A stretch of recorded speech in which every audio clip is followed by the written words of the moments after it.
Plus TV devotional ప్రేక్షక మిత్రులకి శుభాకాంక్షలు. శ్రీ గురుభ్యో నమః. నమస్కారం. అందరూ కూడా మీ యొక్క ఇష్టదేవాన్ని ప్రార్థన చేసుకోండి, మీ తల్లిదండ్రులకి ప్రార్థన చేసుకోండి. నూతన సంవత్సరాన్ని ప్రారంభిస్తున్నాం. ఎన్నో ఆశలతో, ఎన్నో కోరికలతో ఎప్పుడెప్పుడురా వస్తుంది తెలుగు ఉగాది శుభాకాంక్షలు అందరికీ చెప్తామా? ఈ ఉగాది సంవత్సరం నాకు ఎలా ఉండబోతుంది, నా జీవితం ఎలా ఉండబోతుంది, ప్రపంచం ఎలా ఉండబోతుంది, ఆర్థికం ఎలా ఉండబోతుంది, వ్యవసాయం ఎలా ఉండబోతుంది, జీవితాలు ఎలా ఉండబోతున్నాయి, విద్యలు ఎలా ఉండబోతున్నాయి, వర్షాలు ఎలా ఉండబోతున్నాయి, రాజకీయం ఎలా ఉండబోతున్నాయి అని ప్రతి ఒక్కరికి ఒక క్వశ్చన్ మార్క్స్ ఎప్పుడు ఉగాది కోసం ఎదురు చూస్తున్నటువంటి మా ప్రేక్షక మిత్రులందరికీ కూడా పేరు పేరున శుభాకాంక్షలు. ఇప్పటి వరకు మా యొక్క ఛానల్ని ఆరాధిస్తూ,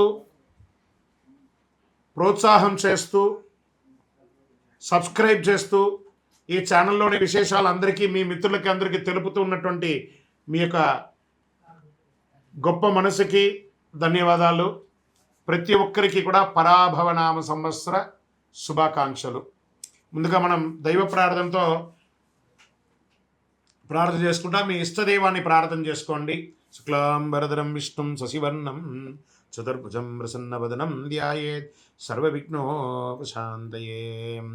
గురుర్బ్రహ్మ గురుర్విష్ణు గురుర్దేవో మహేశ్వరః గురు సాక్షాత్ పరబ్రహ్మ తస్మై శ్రీ గురవే నమః. ఇష్టదేవతాభ్యో నమః, కులదేవతాభ్యో నమః. స్వామి శరణమయ్యప్ప. ఈ యొక్క పంచాంగ శ్రవణం చేయడం వల్ల ఏ విధమైనటువంటి పుణ్య ఫలితాన్ని వస్తుందో శ్లోక రూపంలో తెలుసుకుంటాం. శ్రీ కళ్యాణ గుణవహం రిపుహరం దుస్వప్న దోషావహం గంగా స్నాన విశేష పుణ్యఫలదం గోదానతుల్యం నృణాం ఆయుర్వృద్ధిముత్తమం శుచికరం సంతాన సంపత్ప్రదం నానాకర్మసు సాధనం సముచితం పంచాంగమాకర్ణ్యత. మీ యొక్క పంచాంగ శ్రవణం చేయడం వల్ల జరిగే ఫలితాలన్నింటినీ కూడా మనం ఒక్కొక్కటిగా తెలుసుకుంటాం. ఉగాది అనగానే మన గుర్తుకొచ్చేది పంచాంగ శ్రవణం.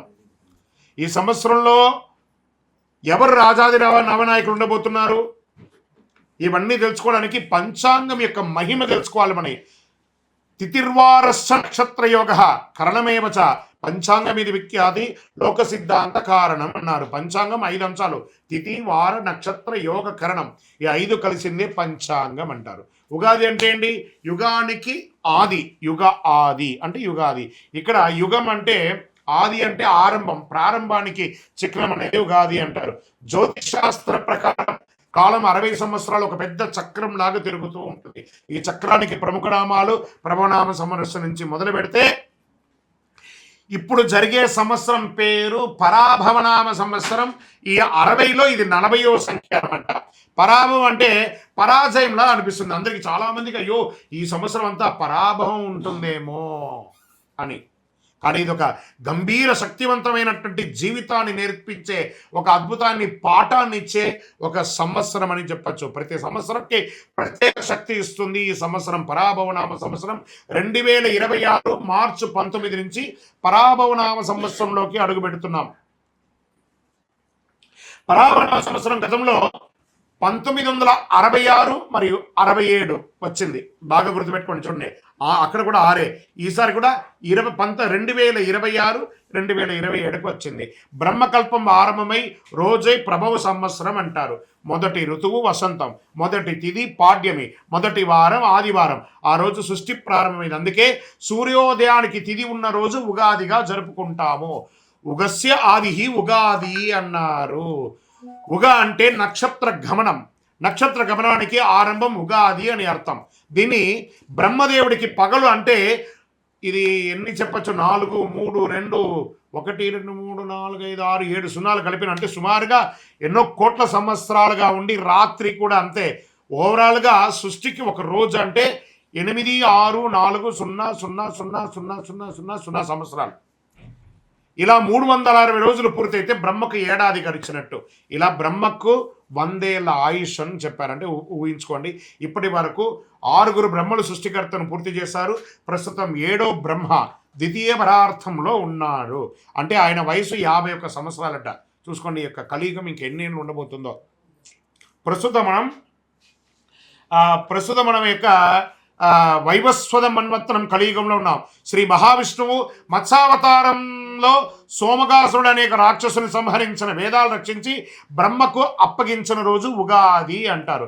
శ్రీరామచంద్రుడు, విక్రమాదిత్యుడు, శాలివాహనుడు పట్టాభిషేకులయ్యారట ఈ ఉగాది రోజే. వరాహమిత్రుడు జాతికి పంచాంగాన్ని అంకితం ఇచ్చినటువంటి రోజు కూడా ఇదే రోజు అంటారు. తెలుగు సంవత్సరాలు 2026లో రాబోతున్న సంవత్సరం వేరు, పరాభవనామ సంవత్సరం. మళ్ళీ ఈ పరాభవనామ సంవత్సరం గురించి చెప్తున్నాం. ఈ యొక్క 26, 27 పరాభవ సంవత్సరంలో అర్థం యొక్క పర ప్లస్ భవ. పర అంటే వెలుతురు, బాహ్య శక్తులు. భవ అంటే వ్యవధి, ఉనికిని చూపేది. పరాభవ, పరబాహ్య ఆశ్రయాలను కేవలం అహంకారం కూలిపోవడం అర్థమే, కానీ పరాభవం అంటే ఓటమి కాదు. బాగా గుర్తుపెట్టుకోండి. మనలో ఉన్న అహంకారం, కామక్రోధ లోభమోహ శీర్షాడంబాల దుర్గుణాలన్నింటినీ దులిపేయడం అన్నమాట. అదే ఈ యొక్క పరాభవంలో అహంకారం, మాయ భ్రమలో ఉన్న వారికి పరీక్ష సంవత్సరము అని కూడా చెప్పచ్చు. కలియుగ ప్రమాణం 4,32,000 సంవత్సరాలు. శ్వేతవరాహ కల్పమందులు 75 అయినటువంటి వైవస్వతమంత్రుడు 28వ మహామండలి కలియుగ ప్రథమ పాదంలో 5,127 అనమాట. ఇది ప్రభవాది సంవత్సరాల 45 సంవత్సరం చాంద్రమానం స్వస్తి ప్రాభవనమ సంవత్సరంగా చెప్పబడింది. ఇది ఎలా ప్రారంభమవుతుందో కూడా చెప్తాను చూడండి. కలియుగ శతాబ్దంలో 5,127. శ్రీ ఆదిశంకరాచార్యులు ఉద్భవించినటువంటి 2097. శాలివాహన శతాబ్దంలో 1948. అసలీ శతాబ్దంలో 1436/37. హిజరీ శతాబ్దంలో 1448, 49. శ్రీ రామానుజాబ్దిలో 1009.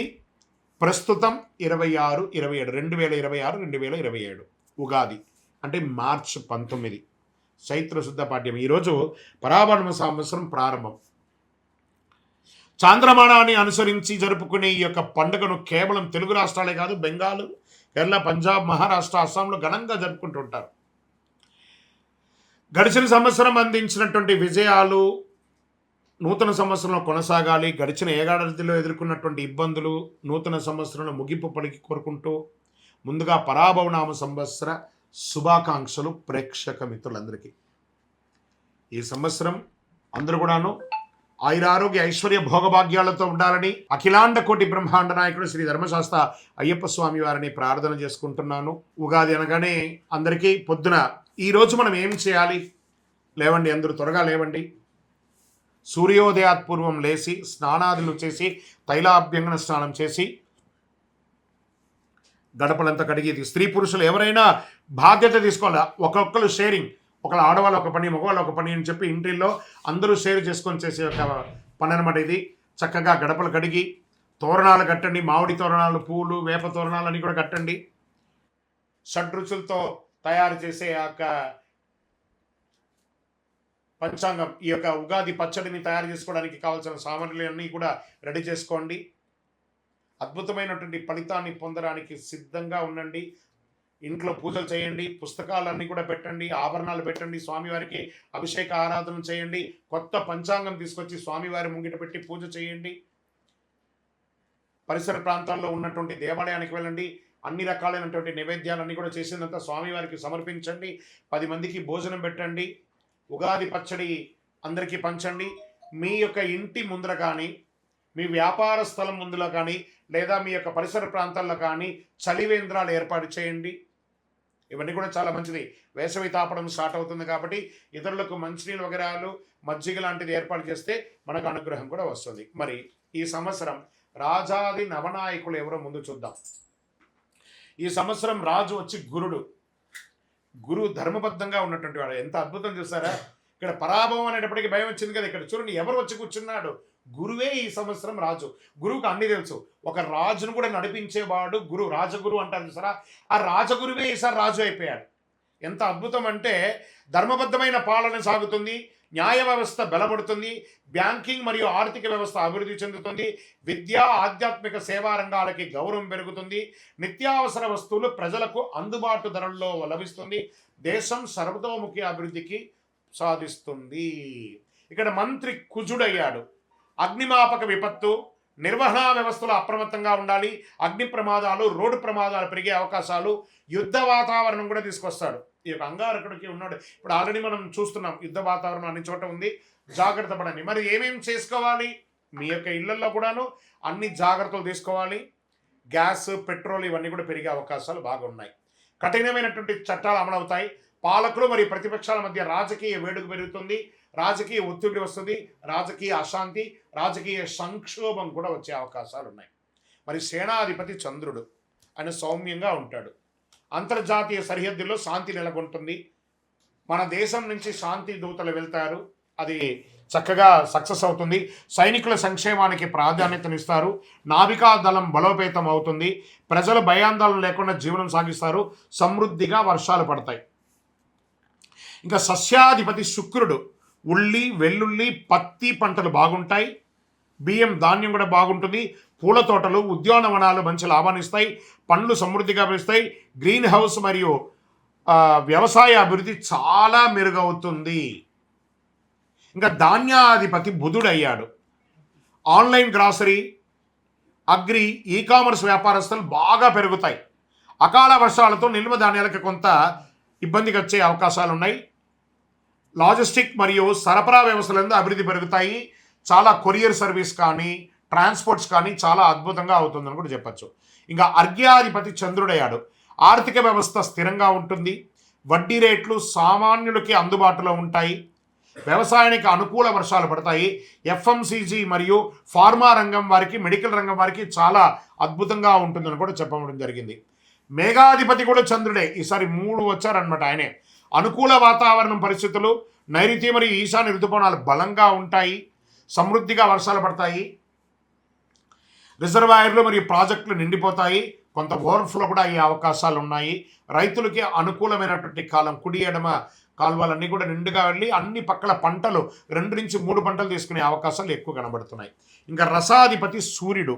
నువ్వులు, నూనె, బెల్లం ధరలు స్థిరంగా ఉంటాయి. ఉప్పు ధరలు నియంత్రణలో ఉంటాయి.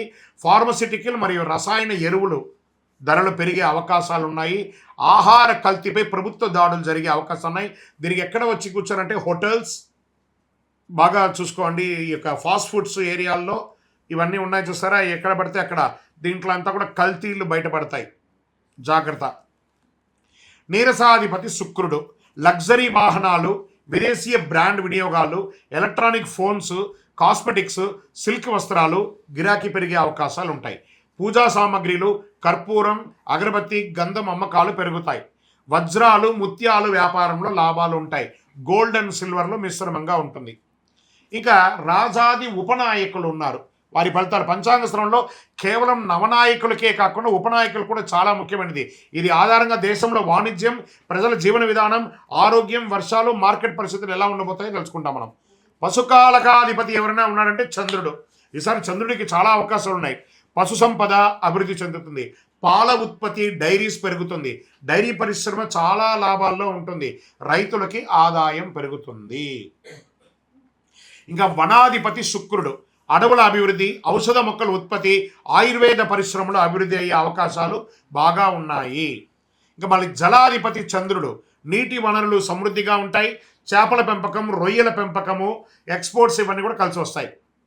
జల వనరులపై ఆధారపడిన వ్యాపారాలు అన్నీ కూడా ఈ యొక్క సీలో వెళ్ళే యొక్క షిప్పింగ్, ఇవన్నీ షిప్ యార్డ్స్, లేదా ఈ రసాయన సంబంధించిన ఎక్స్పోర్ట్స్ ఇవన్నీ కూడా బాగా కలిసి వస్తుంది.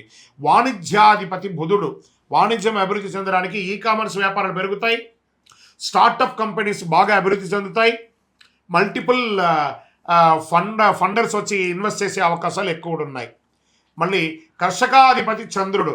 రైతులకు అనుకూల వాతావరణం, పంటలు మంచి దిగుబడి వస్తాయి. వ్యవసాయ రంగంలో చాలా అభివృద్ధి ఉంటాయి. ఇంకా వర్షాధిపతి చంద్రుడు. చంద్రుడికి చాలా అవకాశాలు ఉన్నాయి. మళ్ళీ చెప్తున్నాను, సమృద్ధిగా వర్షాలు పడతాయి. నీటి నిల్వలు పెరుగుతాయి. ప్రాజెక్టులు నిండుతాయి. ప్రజల్లో ధర్మభావన. ప్రజాధిపతి గురుడు. చూడండి, మళ్ళీ గురుడు ప్రజాధిపతి అయిపోయాడు. ప్రజాధిపతి అవ్వగానే ప్రజల్లో ధర్మభావన పెరుగుతుంది. సేవా కార్యక్రమాలు పెరుగుతాయి. సామాజిక శాంతి నెలకొంటుంది. ఇది రాజాది నవనాయకుల యొక్క ఉపనాయకుల యొక్క ఫలితాలు. ఈ సంవత్సరం ఎక్కడ కూడా చూస్తే నెగిటివ్స్ తక్కువ కనబడుతున్నాయి, పాజిటివ్స్ ఎక్కువ కనబడుతున్నాయి. కొంత యుద్ధ వాతావరణం తప్ప, అది కూడా కాంప్రమైజ్ అయిపోతుంది. టెన్షన్ పడాల్సిన అవసరం లేదు. కాస్త ఆర్థిక సంక్షోభం ఉంటుంది, ఇంటర్నేషనల్ లెవెల్లో ఉంది కాబట్టి అది చెప్పడానికి కొంచెం బాధగానే ఉంటుంది, కానీ ఇబ్బంది పడాల్సిన ఈ యొక్క దీంట్లో. ఇప్పుడు మేషాది ద్వాదశ రాజులకి రాజపూజ్యం, అవమానం, ఆదాయం, వ్యయం. మరి మేషరాశి వారికి రాజపూజ్యం 2, అవమానం 4, ఆదాయం 11, వ్యయం 5 అన్నారు. మరి ఏం చేయొచ్చు? వీళ్ళకి తీపి ఒగరు మిశ్రమంగా ఉంది. ఇది వచ్చి సంఖ్య మాత్రమే, ఇది మీ జీవితం కాదు, బాగా గుర్తుపెట్టుకోండి. ఇది గోచార ప్రకారమే చెప్తున్నాను. మీ వ్యక్తిగత జాతకంలో చూస్తే సంపూర్ణంగా ఈ సంవత్సరం ఎలా ఉందో చూడొచ్చు. వృషభ రాశి వారికి రాజపూజ్యం 5, అవమానం 4, ఆదాయం 5, వ్యయం 4, చాలా బాగుంటారు. మిథున రాశి వారికి రాజపూజ్యం 1, అవమానం 7, ఆదాయం 8, వ్యయం 11, మిశ్రమం. కర్కాటక రాశి వారికి రాజపూజ్యం 4, అవమానం 7, ఆదాయం 2, వ్యయం 11. సింహరాశి వారికి రాజపూజ్యం 7, అవమానం 7, ఆదాయం 5, వ్యయం 5. మీరు మిశ్రమలే మిడిల్గా ఉంటారు, జాగ్రత్తగా ఉండాలి. కొంచెం డేంజర్ బెల్ ఉంది, జాగ్రత్త. కన్యా రాశి వారికి రాజపూజ్యం 3, అవమానం 3, ఆదాయం 8, వ్యయం 11. ఇక్కడ చూడండి, వీళ్ళకి కొంచెం చేదు తీపి కొంచెం మిశ్రమంగా ఉంది. తులారాశి వారికి రాజపూజ్యం 6, అవమానం 3, ఆదాయం 5, వ్యయం 4, తీపి ఎక్కువ ఉంది కదా. వృశ్చిక రాశికి వారికి రాజపూజ్యం 2, అవమానం 6, ఆదాయం 11, వ్యయం 5. ఆదాయం అద్భుతంగా ఉంది, కొంచెం చిన్న చిన్న అవమానాలు ఉన్న ద జాక్ పాట్ ఇయర్ ఏదైనా ఉందంటే అది వృశ్చిక రాశియే. ధనుసు రాశి వారికి రాజపూజ్యం 5, అవమానం 6, ఆదాయం 14, వ్యయం 11. మకర రాశి వారికి రాజపూజ్యం 1, అవమానం 2, ఆదాయం 2, వ్యయం 8. కుంభరాశి వారికి రాజపూజ్యం 4, అవమానం 2, ఆదాయం 2, వ్యయం 8. మీనరాశి వారికి రాజపూజ్యం 7, అవమానం 3, ఆదాయం 5, వ్యయం 9. ఇలా ఈ రాశిలో ఉన్న వాళ్ళకి అందరికీ కూడాను రాజపూజ్య అవమానాదులు, ఆదాయ వ్యయాలన్నీ కూడా ఒక నెంబర్ మాత్రమే. మీ యొక్క వ్యక్తిగత జాతకం ద్వారానే సంపూర్ణంగా ప్రిడిక్ట్ అవడం. ఇది గోచార ప్రకారంగా చెప్తున్నాం. ఇప్పుడు 27 నక్షత్రాలకి కందాయ ఫలాలని చెప్తున్నాం. కందాయ ఫలం అంటే పంచాంగ శాస్త్రంలో ఒక సంవత్సరంలో ఆ నక్షత్ర జాతకులకి ధనం, ఆరోగ్యం, సుఖం, కష్టం వంటి ఫలితాలు సూచించే విధానం అని చెప్పచ్చు. సాధారణంగా 3 కందాయాల సంఖ్య ఉంటాయి. మొదటి కందాయం సంవత్సర ప్రారంభం ఉగాది నుండి ఉంటుంది, రెండవ కందాయం మధ్యకాలంలో ఉంటుంది, మూడవ కందాయం సంవత్సర అంతంలో ఉంటుంది.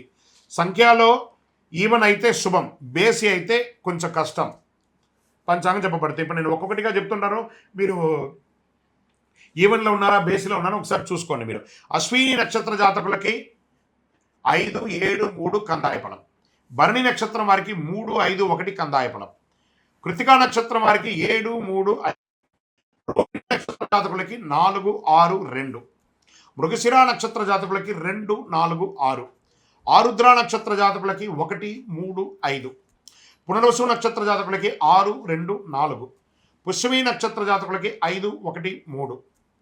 ఆశ్లేష నక్షత్ర జాతకులకి 7, 5, 1. మకా నక్షత్ర జాతకులకి 3, 7, 5. పూర్వా పల్గుని పుబ్బా నక్షత్ర జాతకులకి 5, 3, 7. ఉత్తరా నక్షత్ర జాతకులకి 2, 6, 4. హస్తా నక్షత్ర జాతకులకి 4, 2, 6. చిత్తా నక్షత్ర జాతకులకి 6, 4, 2. స్వాతి నక్షత్ర జాతకులకి 3, 5, 7. విశాఖ నక్షత్ర జాతకులకి 5, 7, 3. అనురాధ నక్షత్ర జాతకులకి 7, 3, 5. జ్యేష్ఠ నక్షత్ర జాతకులకి 1, 5, 3. మూలా నక్షత్ర జాతకులకి 3, 1, 5. పూర్వాషాఢ నక్షత్ర జాతకులకి 5, 3, 1. ఉత్తరాషాఢ నక్షత్ర జాతకులకి 4, 6, 2. శ్రవణ నక్షత్ర జాతకులకి 2, 4, 6. ధనిష్ఠ నక్షత్ర జాతకులకి 6, 2, 4. శతభిష నక్షత్ర జాతకులకి 5, 1, 3. పూర్వాభాద్ర నక్షత్ర జాతకులకి 3, 5, 7. ఉత్తరాభాద్ర నక్షత్ర జాతకులకి 7, 3, 5. రేవతి నక్షత్ర జాతకులకి 2, 6, 4. ఈ యొక్క సమసంఖ్య జాతకులు అంటే 2, 4, 6 శుభ ఫలితాలు ఇస్తాయి. బేసి సంఖ్యలు అంటే 1, 3, 5, 7 మిశ్రమ ఫలితాలు ఇస్తాయి. కాబట్టి పానిక్ అవ్వాల్సిన అవసరం లేదు. ఇవన్నీ యూనివర్సల్గా చెప్పాలి కాబట్టి చెప్తున్నాం. మీ యొక్క వ్యక్తిగత జాతకం చూసుకుంటే మీరు ఎక్కడ ఉన్నారో తెలుస్తుంది. ఇది గోచార ప్రకారం చెప్తున్నాం.